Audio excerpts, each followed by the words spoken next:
Friends, कैसे हैं आप सभी। मैं नीरज शुक्ला आपके अपने परिवार मां शारदे एकेडमी में एक बार फिर से हार्दिक स्वागत करता हूं। प्यारे साथियों, जैसा कि हम आप सभी से चर्चाएं कर रहे थे हिंदी साहित्य पे, 2 दिनों से मेरी क्लास नहीं हुई थी, उसके लिए मैं माफ़ी चाहूँगा क्योंकि कुछ दिक्कतें थी, इसीलिए क्लास नहीं हो पाई, टाइम नहीं मिल पाया बहुत ज़्यादा। क्योंकि बहुत से बच्चों की फ़ोन आए, मैसेज आते हैं कि सर हिंदी साहित्य की क्लासें नहीं हो रही हैं, तो उसके लिए खेद है, लेकिन आज से आपको प्रॉपर क्लास मिलेगी। जैसा कि साथियों में बात कर रहा था हिंदी साहित्य पे, तो आधुनिक काल पे मैं चर्चा कर रहा था। आधुनिक काल को कितने भागों में बांटा गया था मेरे भाई, तो 3 भागों में बांटा गया था। उस पे हम उसके 2 भागों पे चर्चा कर चुके हैं, यानी कि भारतेंदु युग और द्विवेदी युग पे मैं बात कर चुका हूँ। आज आप सभी से मैं बात करूंगा प्यारे साथियों छायावादी युग पर। किस पे बात करेंगे, तो छायावादी युग पे। तो सबसे पहले हम बात करेंगे छायावादी युग। इसे छायावादी युग भी कह सकते हैं, और यदि मैं बात करूं इसको, तो हम इसे कह सकते हैं छायावादी काल भी कह सकते हैं। ठीक है, यदि मैं इसके समय की बात करूं मेरे भाई, यदि इसके समय की बात करूं कि इसका समय कब से कब तक था, तो उसके बारे में बात कर लेता हूं। यदि इसके समय की मैं बात करता हूं, समय की, तो ये कब से कब तक, तो 1950 से लेकर के 1975 ईस्वी तक। अच्छा, ये जो समय दिया है किस में दिया मेरे भाई, तो ये समय जो है विक्रम संवत में दिया है।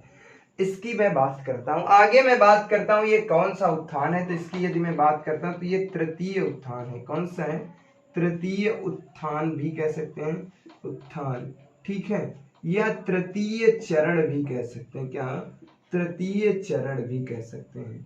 यानी जो आधुनिक काल है उसे 3 भागों में बांटा गया था, प्रथम चरण, द्वितीय चरण और तृतीय चरण। तो चाहे इसे तृतीय उत्थान कह लीजिएगा, प्रथम उत्थान, द्वितीय उत्थान या तृतीय उत्थान। और यदि मैं बात करूं प्रथम चरण या द्वितीय चरण या तृतीय चरण।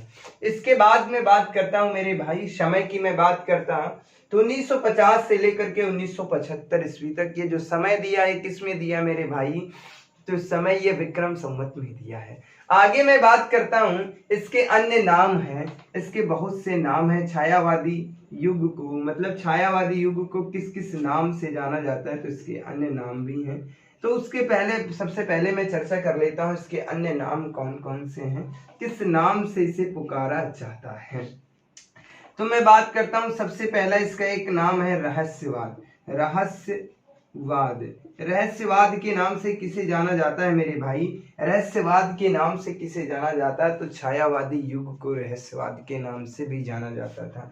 अच्छा, रहस्यवाद की संज्ञा किसने दी है, तो महावीर प्रसाद द्विवेदी जी ने दी। किसने दी है मेरे भाई, तो महावीर प्रसाद द्विवेदी जी ने इसे क्या कहा है, महावीर प्रसाद द्विवेदी जी ने इसे रहस्यवाद के नाम से कहा है। महावीर प्रसाद द्विवेदी ने रहस्यवाद किसे कहा है मेरे भाई, तो छायावादी युग को उन्होंने रहस्यवाद कहा था।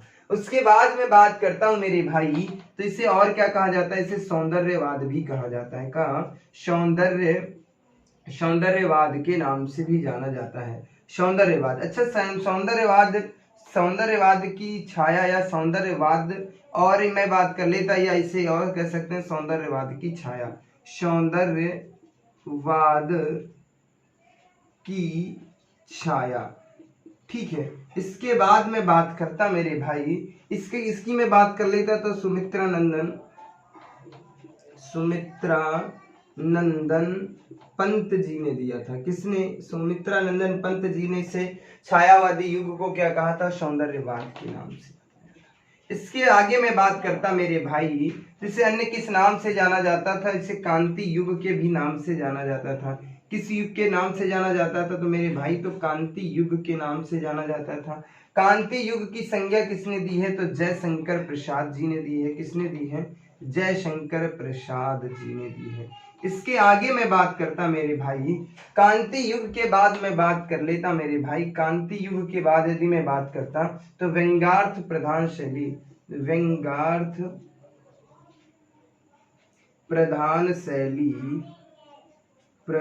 शैली के नाम से इसे जाना जाता है। अच्छा, व्यंग्यार्थ प्रधान शैली की यदि मैं बात करता मेरे भाई, तो ये किसने कहा, ये हजारी प्रसाद द्विवेदी जी ने कहा। किसने कहा, हजारी प्रसाद द्विवेदी जी ने कहा था इसे। इसके बाद मैं बात करता हूं मेरे भाई, ये तो इसके प्रमुख नाम हैं। सबसे पहले से किस नाम से जाना जाता है, तो छायावादी युग के जो है अन्य नाम कौन कौन से हैं मेरे भाई, तो रहस्यवाद है एक, सौंदर्यवाद या सौंदर्यवाद की छाया, ये किसने ये नाम किसने दिया मेरे भाई, तो सुमित्रानंदन पंत ने दिया था। और उसके बाद इसे किस नाम से जाना जाता था, तो कांति युग। और उसके बाद व्यंग्यार्थ प्रधान शैली, ये किसने नाम दिया था, हजारी प्रसाद द्विवेदी ने। तो प्यारे साथियों, ये तो हम इसके नामकरण पे चर्चा कर रहे थे कि छायावादी युग को अन्य किन किन नामों से जाना जाता है। उसके आगे मैं बात करता हूं मेरे भाई, अब मैं बात करता हूं छायावाद। अब मैं इसके आगे मैं बात करता हूं छायावाद के ब्रह्मा और विष्णु महेश कौन है। ये प्रश्न यहां से पूछा जाता है कि छायावाद के ब्रह्मा विष्णु महेश, यदि मैं बात कर लेता छायावाद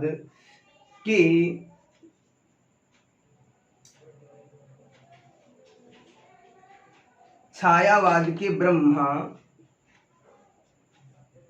और उसके बाद आ जाता है विष्णु, और महेश किसे कहा जाता है मेरे भाई, ये प्रश्न पूछा जाता है। ये बहुत इंपॉर्टेंट प्रश्न है मेरे भाई, ये रामबाण है आपके लिए, मैं गारंटी के साथ कहता हूं ये प्रश्न आपकी परीक्षा में बहुत ज्यादा पूछा जाता है।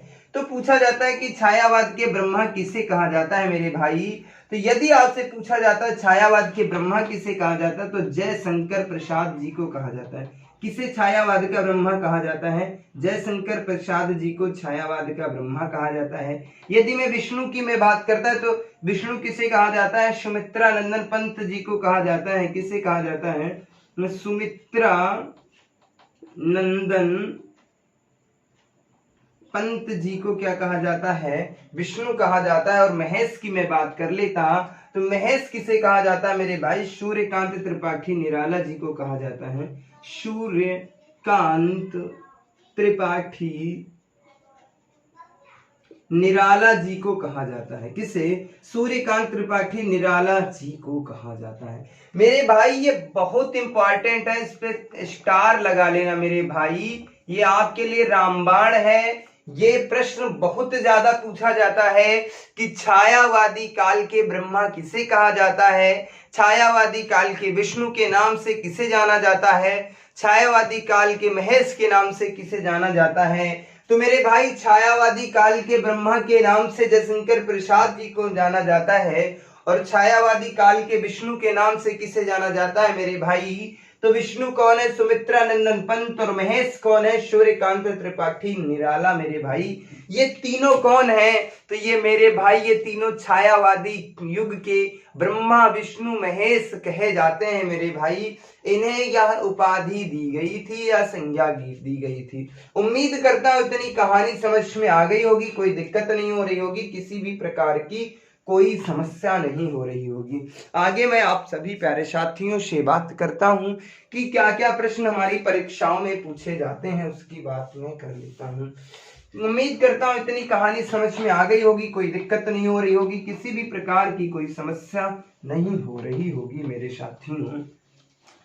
आगे मैं बात करता हूं यहां से कितने प्रकार के प्रश्न बन सकते हैं, हमारी परीक्षाओं में पूछे जाते हैं मेरे भाई। तो यदि मैं बात कर लेता, आगे मैं बात कर लेता छायावादी का स्तंभ किसे कहा जाता है, छायावादी का स्तंभ किसे कहा जाता है,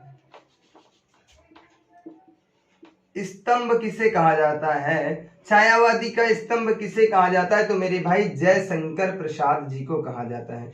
किसे कहा जाता है मेरे भाई, तो छायावादी का स्तंभ किसे कहा जाता है, तो जयशंकर प्रसाद जी को कहा जाता है। जयशंकर प्रसाद जी को क्या कहा जाता है, छायावादी का स्तंभ कहा जाता है। और एक पूछा जाता है, एक प्रश्न और पूछा जाता है मेरे भाई कि छायावादी पत्रिका कब प्रकाशित हुई थी। यदि आपसे ये प्रश्न पूछा जाए, छायावादी पत्रिका प्रकाशित हुई थी, छायावादी पत्रिका कब प्रकाशित हुई थी, तो यह पत्रिका कब प्रकाशित हुई थी, तो 1920 ईस्वी में प्रकाशित हुई थी। कब प्रकाशित हुई थी मेरे भाई, 1920 ईस्वी में प्रकाशित हुई थी।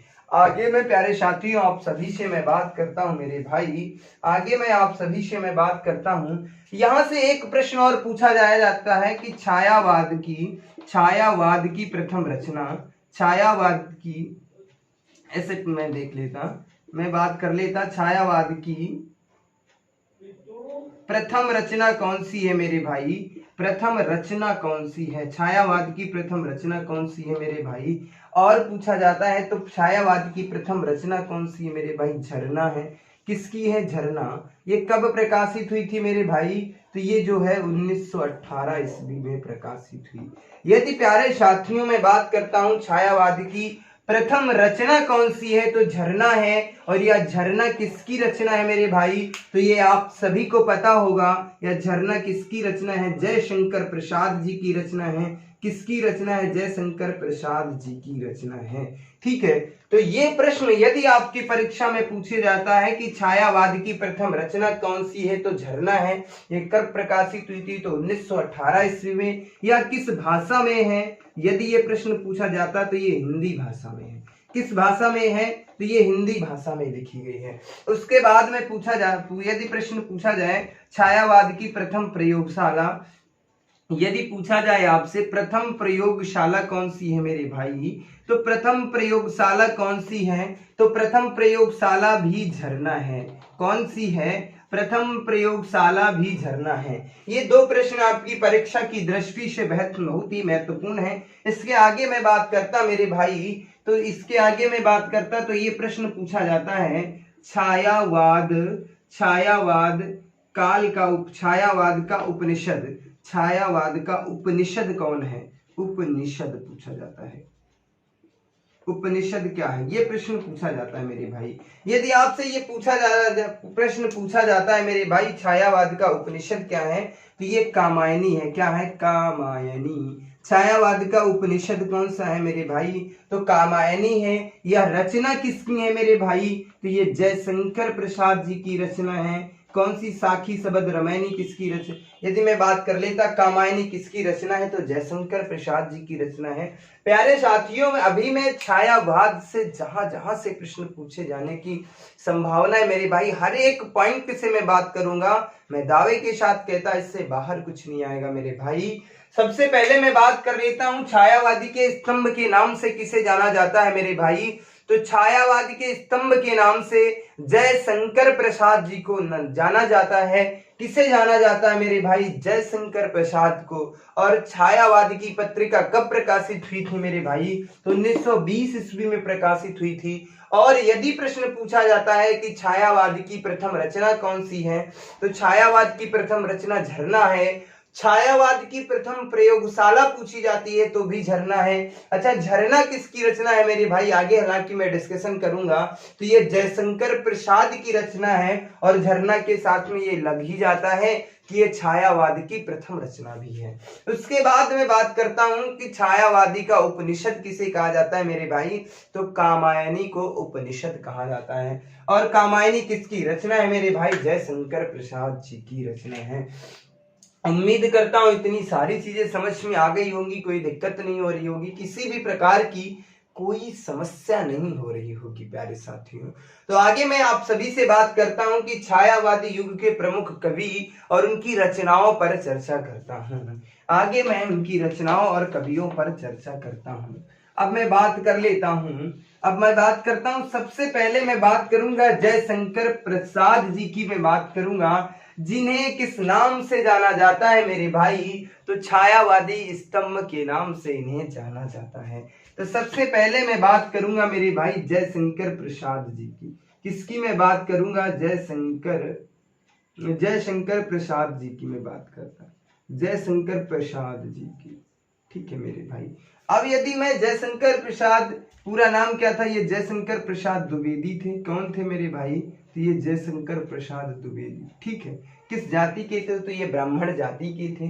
अब इनके अन्य नाम क्या है, सबसे पहले उन पर मैं बात कर लेता हूँ। इनके अन्य नाम क्या है, उसके बाद हम इनके जन्म और मृत्यु की मैं बात करता हूँ मेरे भाई।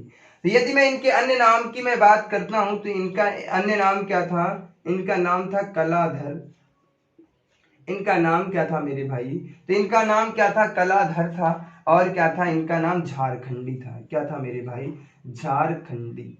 ये इनके अन्य नाम थे या उपनाम भी कह सकते हैं मेरे भाई। यदि मैं जयशंकर प्रसाद जी के अन्य नाम की मैं बात करता हूं तो इनका एक नाम था कलाधर और दूसरा नाम क्या था, झारखंडी था मेरे भाई। अब इनकी हम जन्म और मृत्यु के बारे में थोड़ी सी चर्चा करूंगा।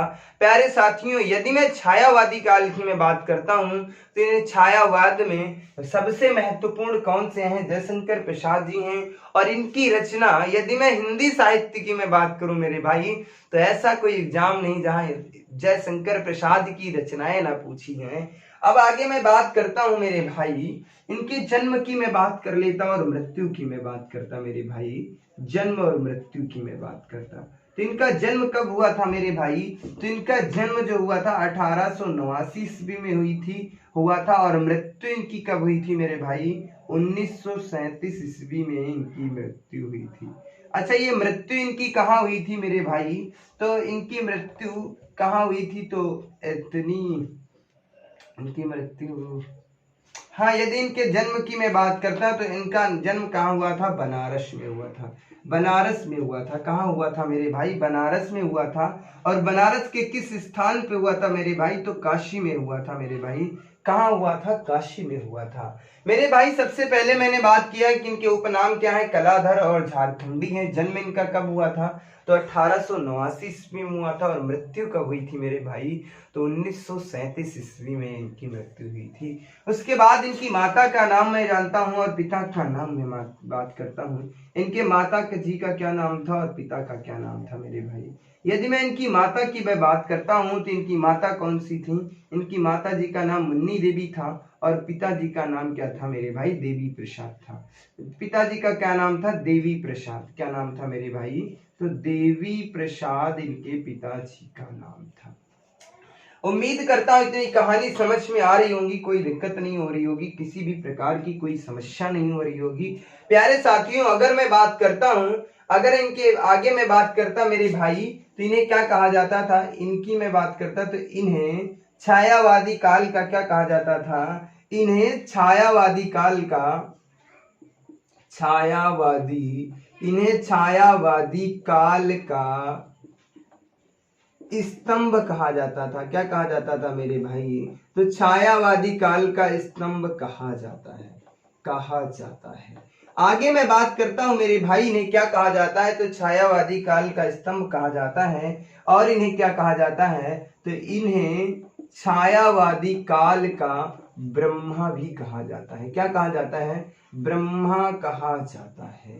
इन्हें किस नाम से जाना जाता है मेरे भाई, तो इन्हें छायावादी काल का स्तंभ के नाम से भी इन्हें जाना जाता है। यदि आपसे आपकी परीक्षा में यह प्रश्न पूछा जाता है मेरे भाई कि छायावादी का स्तंभ किसे कहा जाता है मेरे भाई, तो जयशंकर प्रसाद द्विवेदी जी को ही छायावादी का स्तंभ कहा जाता है। इसके बाद अगला प्रश्न मेरे साथियों, यदि आप सभी से पूछा जाता है, वो प्रश्न हो सकता है कि छायावादी का ब्रह्मा किसे कहा जाता है, तो छायावादी का ब्रह्मा किसे कहा जाता है मेरे भाई, तो जयशंकर प्रसाद जी को कहा जाता है। और छायावादी का विष्णु किसे कहा जाता है, तो सुमित्रा नंदन पंत जी को कहा जाता है। और छायावादी काल का महेश किसे कहा जाता है, तो सूर्यकांत त्रिपाठी निराला जी को कहा जाता है मेरे भाई। तो ये सारी चीजों पे मैं बात कर चुका हूं। अब इनकी रचनाओं पर मैं प्रकाश डालूंगा जो आपकी परीक्षा की दृष्टि से अत्यंत महत्वपूर्ण है मेरे भाई, क्योंकि सबसे ज्यादा यदि प्रश्न बनते हैं हिंदी साहित्य में तो रचनाओं से ही मैं बात प्रश्न बनते हैं। तो प्यारे साथियों, मैं इनकी रचनाओं पर चर्चा करता हूँ, किनकी, हाँ, इनकी रचना पर चर्चा करता हूँ जो आपकी परीक्षा के लिए अत्यंत महत्वपूर्ण है। तो सबसे पहले एक इनकी रचना है उर्वशी। रचना किसकी है, उर्वशी। और कौन सी हो जाती है, इसके बाद क्या हो जाती है, कामायनी। कामायनी के बाद क्या हो जाती है, झरना हो जाती है। कौन सी हो जाती है, झरना हो जाती है। और उसके बाद मैं बात करता हूं मेरे भाई, तो इनकी रचना कौन सी होती है, एक रचना इनकी हो जाती है प्रेम प्रेम प्रेम राज रचना हो जाती है। कौन सी रचना हो जाती है मेरे भाई, प्रेम राज रचना हो जाती है। आंसू हो जाती है इनकी रचना। और कौन सी मेरे भाई रचना है, आंसू है। और कौन सी रचना है, चित्राधार है। कौन सी रचना है मेरे भाई, चित्राधर, नहीं चित्राधर, हाँ, चित्राधर ही इनकी रचना है। इसके बाद मैं बात करता हूँ मेरे भाई, तो इनकी एक रचना कौन सी है, तो एक रचना प्रेम पथिक भी इन्हीं की रचना है। कौन सी रचना है मेरे भाई? प्रेम पथिक रचना है। उसके बाद मैं बात करता हूँ तो एक इनकी रचना है लहर है। कौन सी है रचना? लहर है। और मैं बात करता हूँ उर्वशी, कामायनी, झरना, प्रेमराज, आंसू, चित्राधर, प्रेम पथिक, लहर। एक इनकी एक रचना और है करुणा, करुणालय रचना है। कौन सी रचना है मेरे भाई? करुणालय रचना है। तो उम्मीद करता हूं ये सारी चीजें समझ में आ रही होंगी, कोई दिक्कत नहीं हो रही होगी, किसी भी प्रकार की कोई समस्या नहीं हो रही होगी मेरे भाई। यदि मैं बात करता हूं इनकी रचना, ये बहुत इंपॉर्टेंट है। उर्वशी हो जाती, कामायनी हो जाती, झरना, प्रेम राज, आंसू, लहर, प्रेम पथिक, ये रचना इतनी इंपॉर्टेंट है मेरे भाई, तो हर एक परीक्षा में पूछी जाती हैं। यदि इनकी प्रथम रचना की मैं बात करता, इनकी प्रथम रचना कौन सी है मेरे भाई? तो इनकी प्रथम रचना कौन सी है मेरे भाई? तो इनकी प्रथम रचना कौन सी है मेरे भाई? तो प्रेम पथिक इनकी प्रथम रचना है। कौन सी रचना मेरे भाई इनकी प्रथम रचना है? तो इनकी प्रथम रचना जो है प्रेम पथिक है। प्रथम रचना कौन सी है मेरे भाई? तो प्रथम रचना प्रेम पथिक है। उसके बाद आगे मैं बात करता हूं मेरे भाई, प्रथम रचना प्रेम पथिक हो गई है, और उसके बाद इनकी प्रथम कविता कौन सी है? तो प्रथम कविता की मैं बात कर लेता, प्रथम कविता की मैं बात करता मेरे भाई। तो प्रथम कविता की मैं बात करता तो सावन इनकी कौन सी है? सावन पतंग है। कौन सी मेरे भाई? सावन पत्रिका,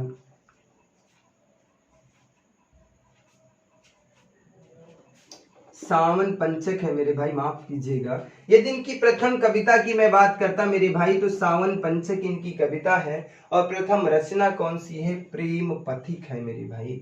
उम्मीद करता हूं ये सारी चीजें समझ में आ रही होंगी, कोई दिक्कत नहीं हो रही होगी, किसी भी प्रकार की कोई समस्या नहीं हो रही होगी।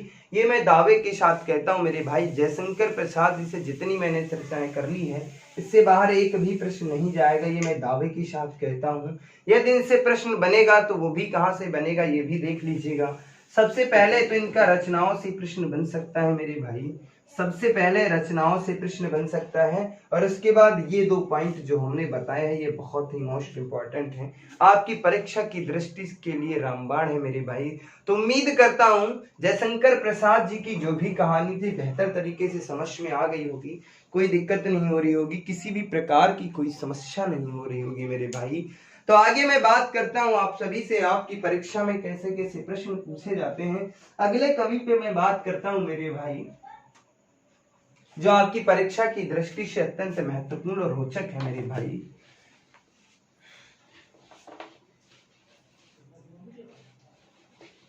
तो आगे मैं बात करता हूं मेरे भाई, जहां से आपकी परीक्षा में प्रश्न बनते हैं और पूछे जाते हैं, हर एक पॉइंट पे मैं बात करूंगा, और जितना मैं बता दूंगा मेरे भाई मैं गारंटी के साथ कहता हूं, यूपी टीटी की बात करें या यूपी एसआई की मैं बात करूं, या UP SI, UP TT, super TET की मैं बात करूं मेरे भाई, मैं गारंटी के साथ कहता हूं हिंदी साहित्य में तो इससे बाहर नहीं आएगा मेरे भाई। ये आपके लिए रामबाण सीरीज है, इससे बाहर कुछ भी नहीं आएगा।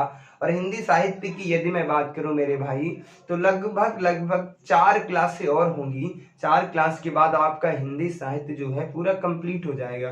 जैसा कि मैंने बताया था मेरे भाई कि लगभग 12 से 13 घंटे की क्लास होगी हिंदी साहित्य की, तो 10 ही घंटे में लगभग 12 से 13 घंटे की, मतलब टोटल जो क्लासें होंगी मेरे ख्याल से 12 से 13 क्लासें होनी चाहिए, कुछ 25 मिनट की भी हैं, 30 मिनट की, कुछ 1 घंटे की भी हैं, तो लगभग मिला के मेरे भाई 10 से 12 घंटे में आपका पूरा का पूरा हिंदी साहित्य कंप्लीट हो जाएगा। और इसके बाद एक महामैराथन हिंदी साहित्य का होगा जो पूरा 12 से 13 घंटे का होगा, लगातार चलेगा, संडे को चलेगा मेरे भाई, पूरा कंप्लीट सेशन उसी में मिलेगा। आगे मैं बात करता मेरे भाई, तो आगे मैं बात कर लेता हूं जयशंकर प्रसाद जी के बाद मैं बात करता मेरे भाई सूर्यकांत त्रिपाठी जी, सूर्यकांत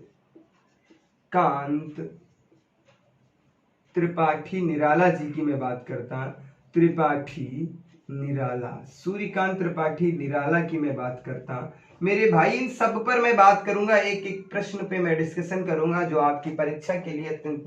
सबसे पहले मैं इनकी बात करता हूं मेरे भाई, तो यदि इनके जन्म की मैं बात कर लेता और मृत्यु की मैं बात करता, सबसे पहले इनके जन्म और मृत्यु की मैं बात कर लेता मेरे भाई। तो इनकी मृत्यु जब हुई थी, कब हुई थी मेरे भाई? तो इनकी मृत्यु 1961 ईस्वी में हुई थी और इनका जन्म 1899 ईस्वी में हुआ था। और इनकी मृत्यु कहाँ? इलाहाबाद यूपी में हुई थी।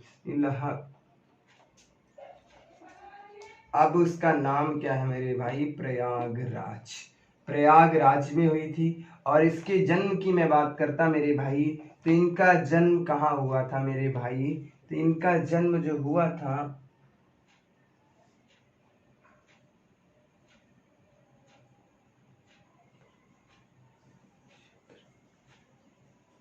कहाँ हुआ था मेरे भाई? तो इनके जन्म की कोई सटीक जानकारी तो ठीक है मेरे भाई, इतनी ही चर्चा करता हूँ। शायद इनका जन्म जो हुआ था,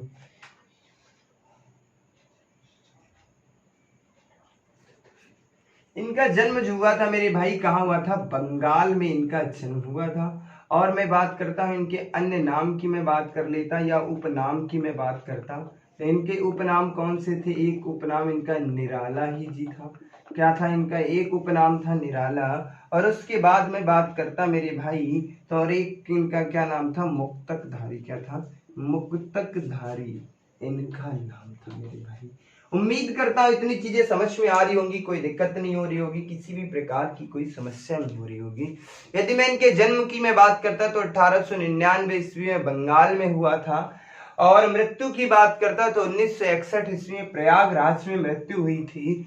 और इनके उपनाम की मैं बात करता तो इनका एक नाम निराला था और एक नाम क्या था? मुक्तकधारी था। इसके बाद में बात करता तो इन्हें मुक्तक छंद का जनक भी कहा जाता था। इन्हें मुक्तक छंद का जनक भी कहा जाता था। क्या? जनक भी कहा जाता था। इन्हें मुक्तक छंद का जनक कहा जाता था। यदि आपकी परीक्षा में यह प्रश्न पूछा जाता है प्यारे साथियों कि मुक्तक छंद का जनक किसे कहा जाता है, तो सूर्यकांत त्रिपाठी निराला जी को कहा जाता है। और मैं बात करता तो इन्हें छायावादी काल के विष्णु के नाम से भी जाना जाता है। नहीं, विष्णु महेश के नाम से जाना जाता है। इन्हें छायावादी काल के महेश या रुद्र के नाम से जाना जाता है। रुद्र के नाम से जाना जाता है। नाम से जाना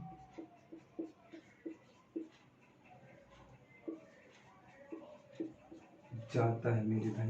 इन्हें छायावादी काल के महेश या रुद्र के नाम से जाना जाता है। किससे जाना जाता है मेरे भाई? तो सूर्यकांत त्रिपाठी निराला जी को जाना जाता है। इन्हें मुक्तक छंद का जनक भी कहा जाता है मेरे भाई। यदि मैं बात कर लेता मुक्तक छंद का अन्य नाम क्या है, यदि मैं मुक्तक छंद के अन्य नामों की मैं बात कर लेता मेरे भाई, यहीं पर मैं बात कर लेता मुक्तक छंद के अन्य नाम क्या है मेरे भाई। तो मुक्तक छंद के अन्य नाम कौन से हैं? एक बेरू मेरे भाई है, एक आ जाता है केचुआ छंद। क्या? केचुआ छंद। और उसके बाद आ जाता है मेरे भाई, तो दूसरा आ जाता है स्वर छंद। स्वर छंद के नाम से जाना जाता है। और कौन सा आ जाता है मेरे भाई? स्वर छंद नहीं है, केचुआ छंद। और क्या आ जाता है मेरे भाई? तो रबर छंद है। कौन सा है मेरे भाई? तो उसके बाद यदि मैं बात कर लेता तो रबर छंद है। तो उम्मीद करता हूँ ये चीजें समझ में आ रही होंगी, कोई दिक्कत नहीं हो रही होगी, किसी भी प्रकार की कोई समस्या नहीं हो रही है। यदि मुक्तक छंद के जनक की मैं बात करता तो किसे कहा जाता है मेरे भाई? सूर्यकांत त्रिपाठी निराला जी को। इसके अन्य नाम क्या है? केचुआ छंद के नाम से भी इसे जाना जाता है और रबर छंद के नाम से भी जाना जाता है।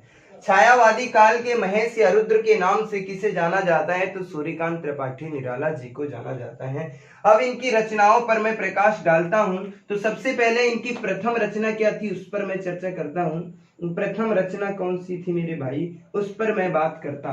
तो इनकी प्रथम रचना कौन सी थी मेरे भाई? सांध्य। इनकी प्रथम रचना थी सांध्य कांकली। कौन सी रचना थी मेरे भाई? सांध्य कांकली रचना थी। और उसके बाद इनकी एक अंतिम रचना कौन सी थी, ये प्रश्न पूछा जाता है मेरे भाई। तो अंतिम रचना इनकी क्या है मेरे भाई? यदि मैं अंतिम रचना की मैं बात करता हूँ जो आपकी परीक्षा में पूछी जाती है मेरे भाई,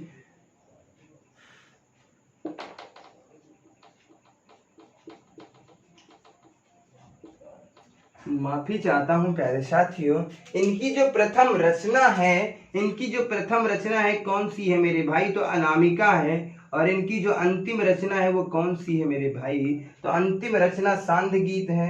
कहने का मतलब है अंतिम रचना सांध गीत है और प्रथम रचना कौन सी है मेरे भाई? तो प्रथम रचना अनामिका है। ये गलती से उल्टा लिख गया है। अंतिम रचना पूछा जाता है मेरे भाई, ये कौन सी है? ये अंतिम रचना है। कौन सी मेरे भाई? अंतिम रचना। और ये कौन सी रचना है मेरे भाई? तो ये प्रथम रचना है। कौन सी रचना है? प्रथम रचना है। उम्मीद करता हूं इतनी कहानी समझ में आ गई होगी, कोई दिक्कत नहीं हो रही होगी, किसी भी प्रकार की कोई समस्या नहीं हो रही होगी। तो आगे मैं इनकी रचनाओं पर प्रकाश डालता हूं जहां से आपकी परीक्षा में प्रश्न पूछे जाते हैं मेरे भाई। आगे मैं इनकी रचनाओं पर मैं बात करता हूँ जो आपकी परीक्षा की दृष्टि से अत्यंत महत्वपूर्ण और रोचक है मेरे भाई। यदि मैं इनकी रचना की मैं बात करता तो इनकी एक रचना कौन सी है? अनामिका है। कौन सी है मेरे भाई? अनामिका, ये प्रथम रचना है। और उसके बाद एक कौन सी है रचना? अंतिम रचना कौन सी है? तो शांध है। शांध है कांकली इनकी जो है अंतिम रचना है। दो रचनाएं ये हो जाती हैं मेरे भाई। उसके बाद मैं बात करता मेरे भाई, इनकी रचनाओं की मैं बात कर लेता तो एक रचना इनकी आ जाती है परिमल रचना। किसकी है? तो परिमल जो है सुमित्रानंद सूर्यकांत त्रिपाठी निराला जी की रचना है। और उसके बाद मैं बात करता तो इनकी एक रचना बहुत ही फेमस है, कुकुर मुत्ता इन्हीं की रचना है। कौन सी है मेरे भाई? कुकुर मुत्ता किसकी रचना है मेरे भाई? तो कुकुर मुत्ता इन्हीं की रचना है। और कौन सी रचना है मेरे भाई इनकी?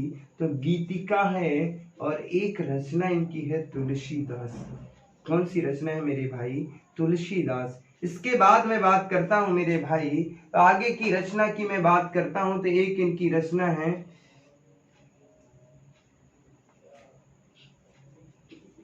आराधना है। उसके बाद अगली रचना की मैं बात करता हूं मेरे भाई, तो कौन सी है? गीत कुंज रचना है। कौन सी मेरे भाई? तो गीत कुंज इनकी रचना है जो आपकी परीक्षा की दृष्टि से बहुत ही महत्वपूर्ण और रोचक हैं। तो प्यारे साथियों, प्रमुख इनकी इतनी ही रचनाएं हैं जो आपकी परीक्षा की दृष्टि से बहुत ही महत्वपूर्ण और रोचक हैं। तो प्यारे साथियों, उम्मीद करता हूं कि आज का सेशन अच्छा लगा होगा। यदि आपको मेरी क्लास पसंद आया, बेहतर लगे, कुछ अच्छा सीखने को मिले मेरे भाई, तो इसे लाइक कीजिएगा, शेयर कीजिएगा और कमेंट कीजिएगा। और जिन साथियों ने अभी तक हमारा चैनल नहीं सब्सक्राइब किया है तो वो लोग हमारे चैनल को सब्सक्राइब कर लें। मिलते हैं आपको अगली क्लास में एक नई शक्ति, एक नई ऊर्जा के साथ। तब तक के लिए बाय बाय, धन्यवाद। आप सब हंसते रहिए, मुस्कुराते रहिए, ढेर सारा बेहद अच्छी तरीके से पढ़ते रहिए। तो जय हिंद मेरे साथियों।